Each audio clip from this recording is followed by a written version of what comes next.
Bismillahirrahmanirrahim.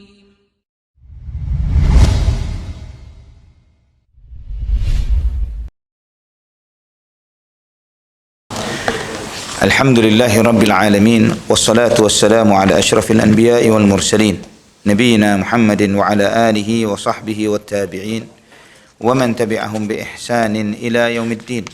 Qala Allahu jalla wa ala, ya ayyuhalladzina amanu taqullaha haqqa tuqatih wa la tamutunna illa wa antum muslimun. Amma ba'd. Ikhwatal iman, saudaraku fillah rahimani wa rahimakumullah. Alhamdulillah, segala puji bagi Allah Subhanahu wa taala atas segala limpahan nikmat yang Allah berikan kepada kita. Yang nikmat itu tidak akan mungkin dihitung oleh setiap kita.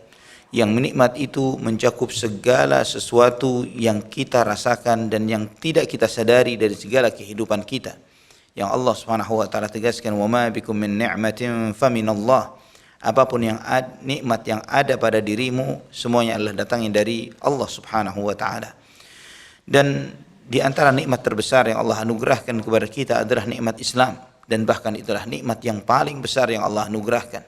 Yang nikmat ini menuntun kita, mengajarkan kepada kita agar kita mengenalnya, mengenal Allah Subhanahu wa taala, beribadah hanya kepadanya dan tidak beribadah kepada sesama makhluk. Tidak sebagaimana yang diyakini oleh banyak manusia di luar Islam yang mereka memiliki sesembahan dan Tuhan yang mereka sembah selain Allah yang merupakan makhluk ciptaan Allah Subhanahu wa taala. Saudaraku fillah rahimani wa rahimakumullah, melanjutkan pembahasan kita untuk tadabbur dari surat Al-Fatihah. Pada kesempatan sebelumnya kita telah membahas bahwa dalam surat Al-Fatihah Allah Subhanahu wa taala menunjukkan dan memberikan kepada kita beragam macam syifa, penyembuh dan obat bagi segala jenis penyakit, baik fisik maupun penyakit-penyakit hati dan jiwa, yang sebagaimana telah kita bahas pada kesempatan sebelumnya. Dan pada kesempatan ini insyaallah kita akan melihat bagaimana di dalam surat Al-Fatihah mengajarkan kepada kita beragam macam tauhid yang wajib diimani oleh setiap hamba. Tauhid yaitu mengesahkan Allah Subhanahu wa taala di dalam beribadah kepada Allah Subhanahu wa taala, yang karenanya Allah Subhanahu wa taala menciptakan kita. Tujuan hidup kita adalah merealisasikan tauhid, memurnikan ibadah hanya kepada Allah Subhanahu wa taala. Allah berfirman di dalam surat Az-Zariyat ayat 56, "Wa ma khalaqatul jinna wal insa illa liya'budun." Dan tidaklah aku ciptakan jin dan manusia kecuali untuk beribadah kepada aku. Kemudian di dalam surat At-Talaq ayat 12 Allah berfirman, "Allahul ladzi khalaqa sab'a samawati wa minal ardi mithlahun yatanazzalul amru bainahun lita'lamu anna Allah ala kulli syai'in qadir wa anna Allah qad ahata bi kulli syai'in ilma." Allah Subhanahu wa taala yang telah menciptakan 7 lapis langit dan bumi, seperti itu juga yang segala ketetapan Allah berlangsung terjadi di antara langit dan bumi. Allah menjelaskan ini supaya kalian mengetahui bahwa Allah Subhanahu wa taala Maha Kuasa atas segala sesuatu dan ilmu Allah meliputi segala sesuatu. Di surat Az-Zariyat ayat yang pertama ini Allah menyebutkan kepada kita apa tujuan kita diciptakan, agar liya'budun, agar kita beribadah kepada Allah. Di ayat yang kedua yang di surat At-Talaq, Allah Subhanahu wa taala menyampaikan lita'lamu. Allah menciptakan langit dan bumi dan segala sesuatunya ini supaya kalian mengetahui. Di sini menunjukkan kepada kita ada 2 jenis ibadah, ada jenis 2 tauhid yang harus direalisasikan oleh setiap hamba, yaitu tauhid amal dan tauhid ilmu. Tauhid amal yaitu kita mengesahkan amal ibadah hanya kepada Allah Subhanahu wa taala. Kita tidak salat kecuali karenanya, kita tidak menyembelih hewan kecuali karenanya, kita tidak bernazar kecuali kepadanya, tidak beristighatsah meminta pertolongan kecuali hanya kepada Allah, dan menjalani hidup sebagaimana ikrar kita, inna salati wa nusuki wa mahyaya wa mamati lillahi rabbil alamin. Salatku, sembelihanku, hidupku, matiku hanya untuk Allah. Bahkan semua perjalanan hidup kita adalah ibadah. Kita berpindah dari satu ibadah ke ibadah yang lainnya, yang di dalam setiap langkah kehidupan kita mengharapkan ridha Allah Subhanahu wa taala. Kemudian yang kedua, tauhid ilmu, yaitu mengetahui, meyakini bahwa Allah Subhanahu wa taala satu-satunya yang mencipta dan mengatur alam semesta. Yang ini Dijelaskan oleh para ulama dengan sebagai tauhid ar-rabb atau tauhid rububiyah. Dan meyakini bahwa Allah Subhanahu wa taala yang memiliki nama-nama yang baik dan sifat-sifat yang agung dan mulia yang disebut oleh para ulama sebagai tauhidul asma was sifat. Ikhwatal iman rahimani wa rahimakumullah. Allah Subhanahu wa taala menciptakan seluruh makhluk, terutama manusia, mengutus nabi, mengutus para nabi dan para rasul, menurunkan kitab-kitab sucinya untuk menjelaskan kepada kita apa misi kita hidup di muka bumi. Apa tujuan kita di dalam menjalani kehidupan dunia? Bahwa kita menjalani kehidupan dunia sebagai hamba Allah. Kita menjadi khalifah di muka bumi untuk memakmurkan bumi ini dengan ketentuan Allah Subhanahu wa taala, dengan menjalankan perintahnya dan menjauhi larangannya, dengan memakmurkan kehidupan dunia dengan itu, dan mengenal Allah Subhanahu wa taala yang telah menciptakan kita dari tidak ada menjadi ada. Itulah misi-misi yang tidak akan mungkin dipahami oleh manusia dengan akal fikiran belaka. Namun dengan diutusnya para nabi, diturunkannya kitab-kitab suci, mereka menjelaskan kepada kita apa tujuan kita hidup di dunia, untuk mengenalkan kita kepada siapa yang menciptakan kita, untuk menunjukkan kepada kita bagaimana kita semestinya menjalani kehidupan dunia, dan kemudian untuk mengenalkan kepada kita apa yang akan terjadi setelah kita mengakhiri misi kita di kehidupan dunia ini. Yang ini semuanya mustahil diketahui oleh seseorang hanya dengan berdasarkan akalnya, namun dia harus dengan bimbingan wahyu dari Allah Subhanahu wa taala. Maka Allah mengenalkan zatnya kepada kita melalui kitab sucinya. Allah berfirman misalnya di antara ayat-ayat yang menjelaskan tentang nama-nama dan sifatnya di dalam surat Al-Hasyr dari ayat 22 sampai 24. Wallahu alladzi la ilaha illahu alimul ghaibi wasyahadati huwar rahmanur rahim. Huwallahu alladzi la ilaha illa huwa al-malikul quddusus salamul mu'minul muhaiminul azizul jabbarul mutakabbir. Subhanallahi amma yushrikun. Huwallahul khaliqul bari'ul musawwir lahul asmaul husna yusabbihu lahu ma fis samawati wal ard wa huwal azizul hakim. Allah mengenalkan kepada kita, dialah Allah Subhanahu wa taala yang tidak ada yang berhak disembah kecuali Dia, yang mengetahui segala sesuatu yang gaib dan yang nyata. Dialah yang Maha Pengasih dan Maha Penyayang. Dialah Allah Subhanahu wa taala yang tidak ada yang berhak disembah kecuali Dia, Sang Raja yang Maha Suci, yang Maha Damai, yang Maha memberikan keamanan, yang melindungi, yang Maha Mulia, yang Maha Berkuasa dan Maha Besar. Maha Suci Allah Subhanahu wa taala dari apa yang mereka sekutukan. Dialah Allah Subhanahu wa taala yang menciptakan segala sesuatunya, yang membentuk ciptaannya, yang memiliki nama-nama yang baik, yang bertasbihlah kepadanya segala sesuatu yang ada di langit maupun di bumi, dan Dia Maha Mulia dan Maha Bijaksana. Saudaraku fillah rahimani wa rahimakumullah, jika kita mengetahui Allah Subhanahu wa taala adalah Sang Raja yang memberi rizki, yang mengatur alam semesta, yang menciptakan kita agar kita beribadah hanya kepadanya semata, maka kita mengkhususkan ketaatan kita hanya kepadanya. Kita tidak minta kecuali kepada Allah, tidak berdoa kecuali hanya kepadanya, tidak meminta pertolongan kecuali hanya kepadanya. Karena Allah Subhanahu wa taala adalah yang berkuasa atas segala sesuatu. Itulah yang disebut dengan tauhid, dan itu adalah asas dan pilar agama, dan ini adalah inti ajaran Islam yang merupakan sumber kebahagiaan, yang tidak akan baik kehidupan seseorang, tidak akan bersih hati dan jiwanya, tidak akan diterima amal ibadahnya kecuali dengan tauhid. Segala perbuatan seseorang, amal ibadahnya, kehidupannya tanpa tauhid tidak ada nilainya. Walaupun dia berkiprah sangat besar untuk kehidupan manusia, namun dia tidak dipondasi dengan pondasi tauhid, maka sia-sialah semua apa yang telah dia perbuat. Allah berfirman kepada Rasulullah sallallahu alaihi wasallam dan juga kepada seluruh nabi sebelum beliau, sebagaimana Allah firmankan di surat Az-Zumar ayat 65 dan 66, "Walaqad uhiya ilaika wa ilal ladzina min qablika la in asyrakta la yahbatanna 'amaluka wa la takunanna minal khasirin balillaha fa'bud wa kum minasyakirin." Dan sungguh telah diwahyukan kepadamu wahai Muhammad dan kepada nabi-nabi sebelummu, jika kamu berbuat kesyirikan, terhapuslah semua amal ibadahmu. Semua perbuatan yang kamu lakukan di dunia, jika tidak didasari atas tauhid, bahkan kamu berbuat kesyirikan, maka terhapuslah dan kamu akan menjadi orang yang merugi. Dan hanya kepada Allah sajalah kamu beribadah, dan jadilah kamu sebagai orang yang bersyukur kepada Allah Subhanahu wa taala. Maka tauhid ini, saudaraku fillah rahimani wa rahimakumullah, menjadi karakter dan diferensiasi agama ini ketimbang agama-agama yang lain yang ada di muka bumi.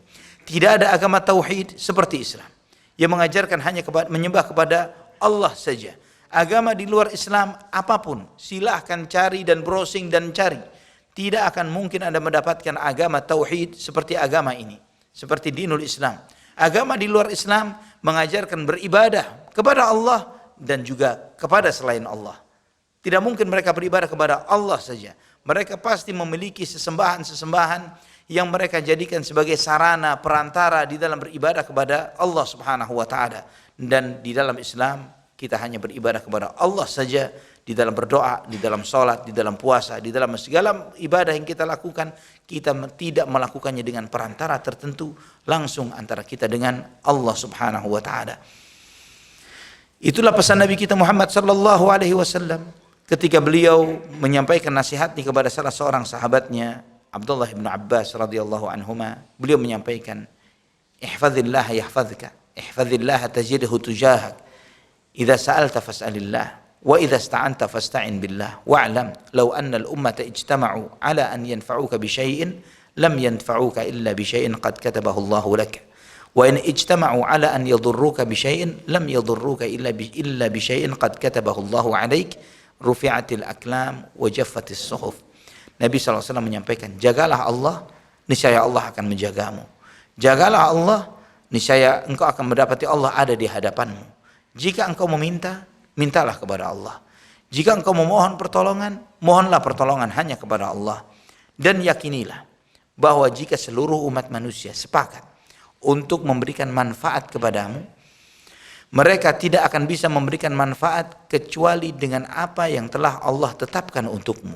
Dan andai kata mereka sepakat untuk mencelakakan dirimu, mereka tidak akan mungkin mencelakakan dirimu kecuali dengan apa yang telah Allah tetapkan untukmu. Dan Nabi SAW menegaskan, pena takdir telah diangkat, semua lembaran takdir telah kering. Ini menunjukkan dan meyakinkan kepada kita, ikhwatal iman, jika seorang hamba meyakini bahwa tidak akan ada siapapun, lembaga apapun, atas dasar nama internasional atau negara tertentu, ketika ingin memberikan manfaat, tidak akan terjadi kecuali atas kehendak Allah. Demikian pula sebaliknya, ketika ingin mengancam dan membahayakan, tidak akan terjadi kecuali atas kehendak Allah. Maka itu akan melahirkan tauhid di dalam hati seorang hamba, bahwa dia tidak berharap, tidak meminta, tidak bergantung kecuali hanya kepada Allah saja. Maka kita melihat bagaimana di dalam surat Al-Fatihah mengajarkan kepada kita segala macam tauhid ini, tauhid amal dan tauhid ilmu. Tauhid amal membuat kita mengesahkan Allah di dalam segala aktivitas amal ibadah kita, hanya kepada Allah, tidak berharap, tidak meminta, tidak sholat, tidak puasa, tidak berdoa, tidak memohon pertolongan kecuali ke Allah saja, bukan kepada yang lain. Dan tauhid ilmu mengesahkan, meyakini Allah Subhanahu wa taala satu-satunya yang mencipta dan mengatur dan memiliki alam semesta, dan dialah zat satu-satunya yang memiliki nama-nama yang baik dan sifat-sifat yang agung dan mulia. Kita melihat di dalam firman Allah, alhamdulillahi rabbil alamin. Segala puji bagi Allah Subhanahu wa taala, Tuhannya alam semesta. Ini menegaskan kepada kita bahwa kita memuji Allah Subhanahu wa taala yang memiliki segala nama-nama yang baik, yang memiliki segala sifat-sifat yang agung dan mulia.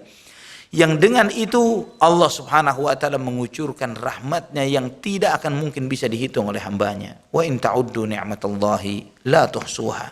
Maka dengan penuh rasa cinta kita kepada Allah Subhanahu wa taala, dengan penuh rasa cinta kita kepada Allah, kita memujinya, kita mengagungkannya, kita mengakui segala sifat-sifat yang agung yang mulia yang ada pada Allah Subhanahu wa taala. Dan di sini mengajarkan kepada kita bahwa Allah Subhanahu wa taala memiliki sifat-sifat dan nama-nama yang terpuji yang maha indah, yang itu menunjukkan tauhid ilmu yang merupakan bagian dari tauhid yang wajib diyakini oleh setiap muslim. Dan Nabi SAW mengajarkan kepada kita agar kita selalu mensyukuri nikmat Allah Subhanahu wa taala, sampai beliau mengajarkan, innallaha la yarda 'anil 'abdi an ya'kula al-aklata fayahmaduhu 'alaiha aw yashraba asy-syurbata fayahmaduhu 'alaiha. Sesungguhnya Allah sangat ridha kepada seorang hamba Ketika dia mengkonsumsi makanan, dia memuji Allah atas makanan yang dikonsumsinya. Dan ketika dia minum minuman, dia memuji Allah atas minuman yang diminumnya. Ini menunjukkan kepada kita bahwa apapun nikmat yang ada dan sampai kepada kita. Sampai Nabi SAW mengajarkan doa ketika menjelang tidur. Alhamdulillahilladzi at'amana wa saqana wa kafana wa awana fakam mimman la kafiya lahu wa la mu'wi. Segala puji bagi Allah yang telah memberi makan, memberi minum, memberi kecukupan kepada kita, dan memberikan tempat tinggal kepada kita. Betapa banyak orang yang tidak diberikan kecukupan dan tempat tinggal. Ini diantara bentuk syukurnya beliau, pengakuan beliau yang mengajarkan kepada kita bahwa apapun nikmat itu datangnya dari Allah, dan itu menunjukkan bahwa Allah memiliki nama-nama dan sifat-sifat yang agung dan mulia. Juga kita mengucapkan Rabbil Alamin, Tuhannya alam semesta. Kata Rabb itu yang berarti yang mencipta, yang memiliki, yang mengatur, yang memberi rizki, yang menghidupkan, yang mematikan, yang memberi, yang tidak memberi, yang memuliakan, yang menghinakan. Segala ketentuan ini semuanya di tangan Allah Subhanahu wa ta'ala. Allah yang dengan kehendaknya mengatur seluruh makhluknya dengan segala kehendak dan kuasanya. Maka kita mengucapkan sebagaimana yang kita baca di dalam Al-Quran. Qul Allahumma malikal mulk, tu'til mulka man tasha, wa tanzi'ul mulka mimman tasha, wa tu'izzu man tasha, wa tudhillu man tasha, biyadikal khair, innaka ala kulli syai'in qadir. Sebagaimana di surat Ali Imran ayat 26. Sampaikan wahai Muhammad, ya Allah, malikal mulk, raja segala kuasa, yang menguasai segala kerajaan. Tu'til mulka man tasha, engkau berikan kuasa kepada siapa yang kau kehendaki. Wa tanzi'ul mulka mimman tasha, engkau cabut kekuasaan dari siapa yang kau kehendaki. Wa tu'izzu man tasha, engkau muliakan siapa yang kau kehendaki. Wa tudhillu man tasha, engkau hinakan siapa yang kau kehendaki. Biyadikal khair, di tanganmu lah segala kebaikan. Innaka ala kulli syai'in qadir, sesungguhnya engkau ya Allah maha kuasa atas segala sesuatu. Juga Allah ingatkan kepada kita di dalam surat Al-An'am ayat 65. Qul huwal qadiru ala an yab'atha 'alaikum 'adzaban min fawqikum aw min tahti arjulikum aw yalbisakum syi'an wa yudhiqa ba'dakum ba'sa ba'd. Unzur kaifa nusarriful ayati la'allahum yafqahun. Sampaikan, katakanlah, dialah Allah Subhanahu wa ta'ala yang maha kuasa untuk memunculkan azab dari atas kepala kalian atau dari bawah kaki kalian, atau menimbulkan musibah dan masalah di antara kalian satu dengan yang lainnya, saling mencaplok satu yang lainnya, saling mengintimidasi. Perhatikan bagaimana kami menjelaskan kepada mereka ayat-ayatnya agar mereka memahami. Allah menyampaikan la'allahum yafqahun, agar mereka memahami, yaitu agar mereka mengenal siapa yang menciptakan mereka dari tidak ada menjadi ada, agar mereka mengenal bahwa segala ujian dan musibah yang terjadi, azab yang turun dari atas berupa hujan, petir, halilintar, angin dan yang lain sebagainya, azab dari bawah seperti gempa bumi, seperti tanah longsor dan yang lain sebagainya, ini semuanya tidak terjadi dengan sendirinya. Semua ini ada yang mengatur dan memerintah kepadanya, yang memerintahkan kepada bumi ini, kepada langit dan air dan yang lain sebagainya, agar tunduk dengan ketetapan dan aturannya. Maka adalah sikap yang salah bagi sebagian yang ada pada sebagian kaum muslimin ketika mereka melihat terjadinya musibah atau bencana alam atau gempa, mereka mengatakan ini hanyalah pergeseran lempengan bumi, ini hanyalah tanda alam begitu saja. Namun mereka tidak mengaitkan itu dengan pesan yang Allah Subhanahu wa ta'ala sampaikan kepada seluruh makhluknya yang ada di muka bumi. Allah ingatkan di dalam surat Al-Isra ayat 59. Wa ma nursilu bil ayati illa takhwifa. Tidaklah kami mengirim tanda-tanda itu kecuali sebagai peringatan, sebagai ancaman, mengingatkan manusia supaya mereka sadar, supaya mereka kembali. Kita melihat ikhwatal iman, bagaimana goyangan sedikit saja ketika kita merasakan tanda gempa. Goyangan sedikit saja membuat kita meninggalkan semua status kita, semua harta, semua jabatan, kursi yang kita banggakan, jabatan yang kita agung-agungkan, harta, aset kita, semuanya kita tinggalkan. kita lari untuk menyelamatkan diri dan nyawa kita. Sudah kita tidak lagi peduli dengan gedung yang mewah ini. Kita tidak lagi peduli dengan kendaraan kita di tempat parkiran. Kita lagi tidak peduli dengan semua aset yang kita bangga-banggakan dan kita andalkan. Yang kita inginkan agar kita selamat. Cuman begitu saja. Apa yang terjadi jika Allah berlakukan itu setengah jam? Kalau cuman beberapa detik saja membuat kita lupa akan itu semuanya. Jika Allah membuat itu setengah jam. Jika Allah buat itu seharian. Kita bisa melupakan pasangan kita, orang tua kita. Sebagaimana Allah ingatkan tentang yaumul qiyamah. Ya ayuhan nas ittaqu rabbakum inna zalzalatas saati syai'un azim. Wahai manusia, takutlah kalian kepada Tuhan kalian. Karena goncangan hari kiamat sesuatu yang sangat dahsyat. Yauma tadhhalu kullu murdi'atin amma arda'at wa tadha'u kullu dhati hamlin hamlaha wa taran nasa sukara wa ma hum bisukara walakinna 'adzaballahi syadid. Kamu akan perhatikan nanti ketika terjadinya dahsyatnya goncangan hari kiamat, seorang ibu yang menyusui bayinya akan melepaskan bayi-bayi susuannya. Wanita-wanita yang hamil akan keguguran pada hari itu. Dan kamu lihat manusia sempoyongan seperti orang mabuk padahal mereka tidak mabuk. Tapi karena dahsyatnya azab Allah pada hari itu. Ini ikhwatal iman. Untuk mengingatkan kepada kita bahwa Allah subhanahu wa ta'ala memunculkan tanda-tanda itu agar kita kenal Allah subhanahu wa ta'ala. Agar kita tahu bahwa bumi yang kita pijak, langit yang ada di atas kita, tidak bergerak dan bergerak dengan sendirinya. Ada yang mengatur dan memerintah kepada mereka semuanya. Dan iman ini akan melahirkan pengesaan kita kepada Allah. Ibadah kita hanya kepadanya. Tunduknya kita hanya kepada Allah subhanahu wa ta'ala. Dan inilah siratal mustaqim. Sebagaimana Allah subhanahu wa ta'ala firmankan di dalam surat Az-Zukhruf ayat 64. Innallaha huwa rabbi wa rabbukum fa'buduh. Ini klaimnya, statementnya Nabi Isa alaihissalam. Yang beliau mengatakan sesungguhnya Allah adalah Tuhanku dan Tuhan kalian semuanya. Sembahlah dia saja. Hadza siratum mustaqim. Inilah jalan yang lurus. Jalan yang lurus hanya beribadah kepada Allah Subhanahu wa taala. Tidak ada satupun yang berhak untuk diibadahi dan disembah di muka bumi kecuali Allah Subhanahu wa taala. Ini dia alhamdulillahirabbil alamin. Ar-Rahmanir Rahim. Ketika kita mengucapkan Allah yang Maha Pengasih dan Maha Penyayang. Ar-Rahman menunjukkan luasnya rahmat Allah Subhanahu wa taala kepada seluruh makhluknya, baik yang beriman dan yang tidak beriman. Dengan Ar-Rahman, Allah memberi rahmat kepada segala sesuatunya, baik dia muslim maupun kafir, kepada seluruh binatang, kepada makhluk apapun dari yang satu sel sampai langit dan bumi dan seluruh alam semesta. Dengan rahmat Allah terjagalah semua tata surya ini terjaga dengan rahmatnya. Jika bukan karena Allah yang merahmati mereka, sebagaimana sabda Nabi SAW, "Lau kanatid dunya indallahi ta'dilu janaha ba'udah, ma saqa kafiran syurbata ma'in." Andai kata nilainya dunia ini senilai dengan satu sayap nyamuk di sisi Allah Subhanahu wa taala, Allah tidak akan berikan kepada orang kafir seteguk air pun. Namun karena begitu murahnya dunia ini bagi Allah Subhanahu wa taala, remehnya Allah berikan kepada siapapun, baik dia mukmin ataupun tidak. Ikhwatal iman rahimani wa rahimakumullah. Juga Nabi SAW pernah mengingatkan kepada kita akan besarnya kasih sayang Allah kepada hambanya. Pernah sekali waktu Umar bin Khattab radhiyallahu an dengan beberapa para sahabatnya melihat rombongan orang yang masuk ke dalam kota Madinah.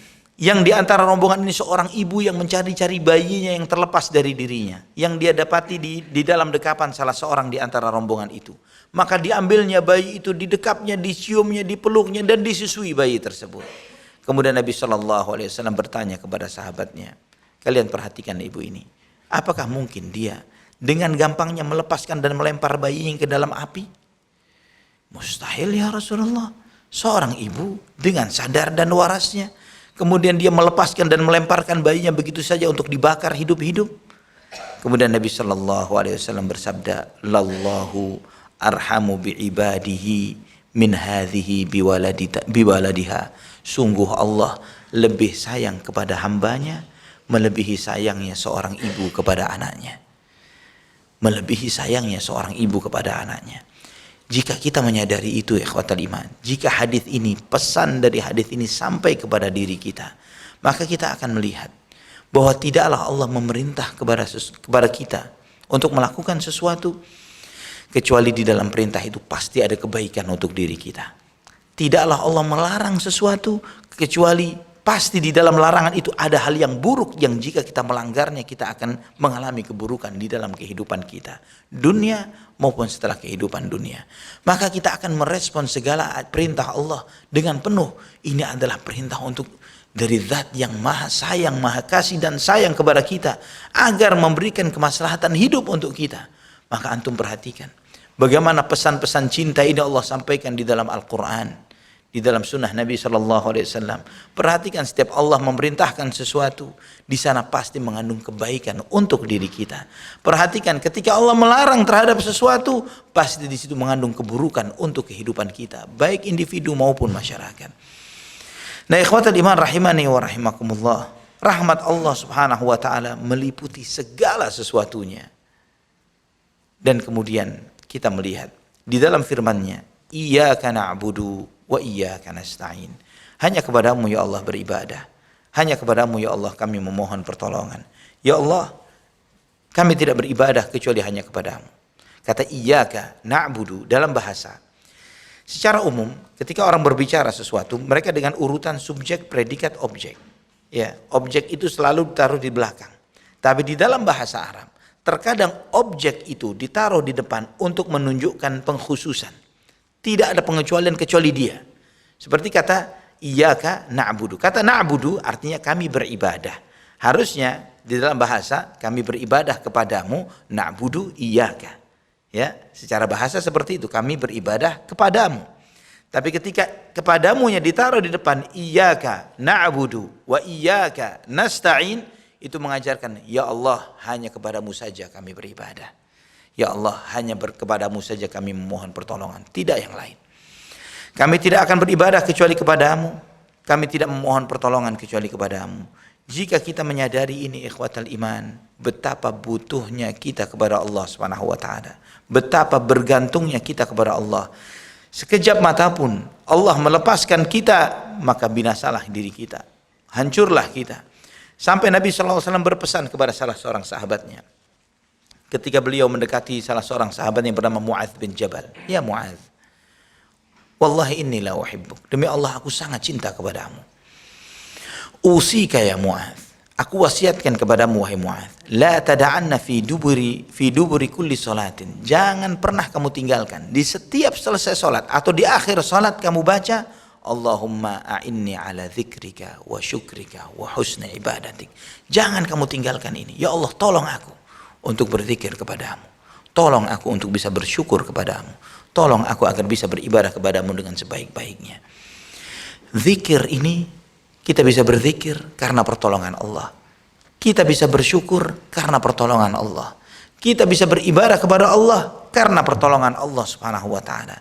Maka ikhwatal iman, ketika nilai ini, ayat ini sampai ke hati kita, maka kita menunjukkan ketergantungan kita yang penuh kepada Allah Subhanahu wa taala. Ketika kita mengatakan iyyaka na'budu, ini adalah realisasi dari la ilaha illallah. Realisasi la ilaha illallah, iyyaka na'budu. Hanya kepadamu ya Allah kami beribadah. Iyyaka nasta'in, realisasi dari la haula wala quwwata illa billah.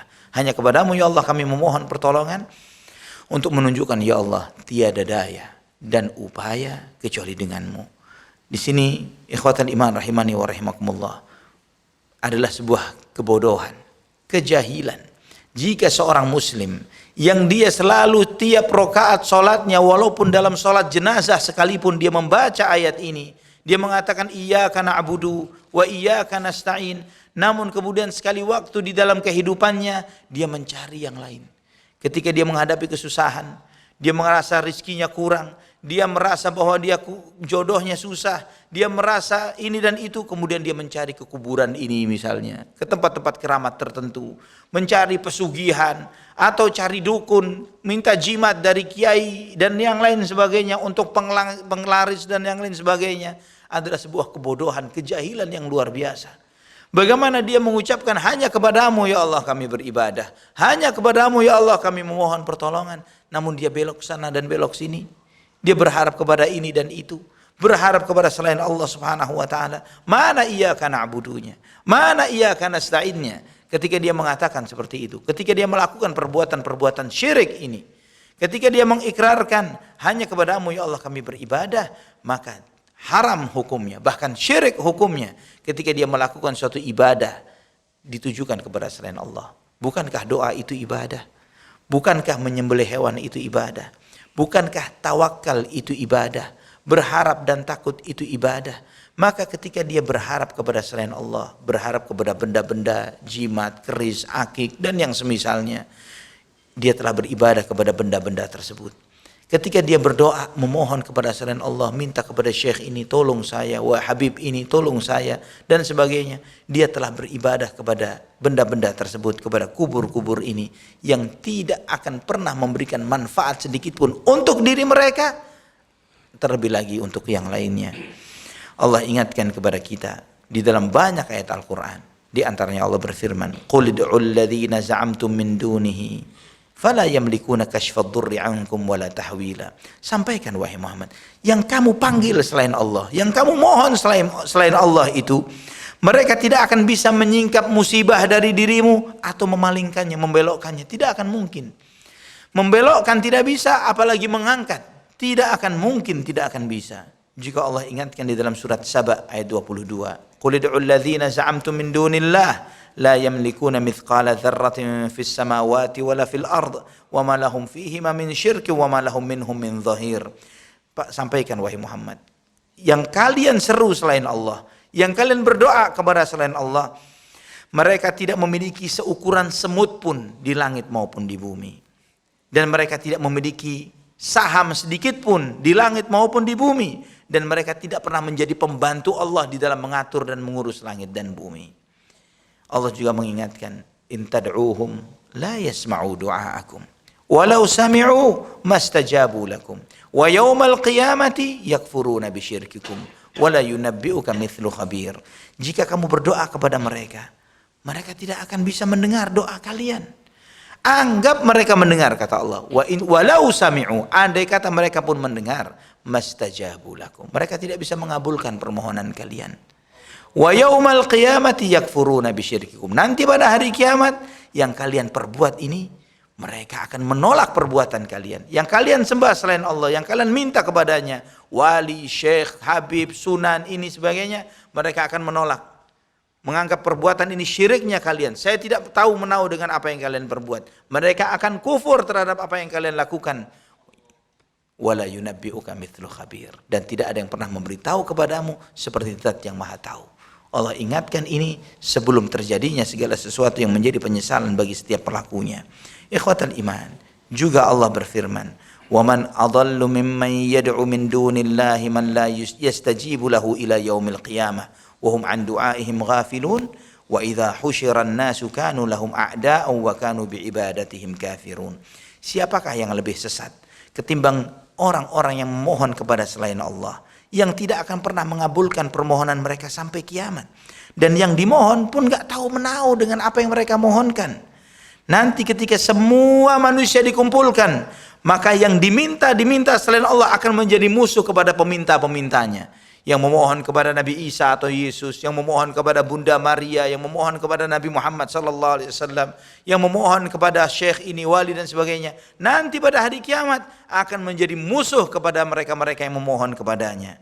Wa kanu bi'ibadatihim kafirin, dan mereka berlepas diri dari perbuatan ibadah yang mereka lakukan. Kufur, menolak itu semuanya. Maka setiap orang yang memahami, iyyaka na'budu, hanya kepadamu ya Allah kami beribadah, dengan pemahaman yang benar, dia tidak akan pernah memohon kepada selain Allah Subhanahu wa taala. Mereka hanya berharap, memohon, meminta kepada Zat satu-satunya mencipta langit dan bumi, yang mengaturnya, yang memiliki nama-nama yang baik dan mulia. Hanya kepada Allah saja. Kita melihat ikhwatal iman, surat Al-Fatihah penuh dengan nilai-nilai tauhid ini, yang mengajarkan kepada kita tidak ada yang mencipta langit dan bumi dan mengatur dan memilikinya kecuali Allah. Yang menjelaskan kepada kita, dialah yang memiliki nama-nama yang baik dan mulia, Asmaul Husna, di antaranya Ar-Rahmanur Rahim. Dan di dalam surat Al-Fatihah mengajarkan kepada kita bahwa tidak ada yang berhak disembah dan diibadahi kecuali Allah saja. Maka kita tidak boleh beribadah kecuali hanya kepadanya. Tidak boleh memohon pertolongan kecuali hanya kepadanya. Masih banyak nilai-nilai lain yang Allah ajarkan di dalam surat Al-Fatihah, yang diantaranya adalah insya Allah pada pertemuan berikutnya kita akan melihat bahwa di dalam surat Al-Fatihah Allah SWT mengajarkan kepada kita agar kita beribadah kepada Allah dengan penuh keikhlasan dan agar kita beribadah mengikuti tuntunan Muhammad sallallahu alaihi wasallam. Semoga pelajaran yang kita pelajari dari tadabbur surat Al-Fatihah ini memberikan banyak ilmu kepada kita semuanya, karena Al-Fatihah adalah ummul Quran, induknya Al-Quran. Semua ilmu yang ada di dalam Al-Quran ada di dalam surat Al-Fatihah. Ketika kita memahaminya dengan pemahaman yang benar, maka kita memiliki garis besar, benang merah yang Allah sampaikan dari surat Al-Fatihah sampai surat An-Nas. Aqulu qouli hadza, subhanakallahumma wa bihamdik, asyhadu an la ilaha illa anta astaghfiruka wa atubu ilaik. Wassalamu alaikum warahmatullahi wabarakatuh.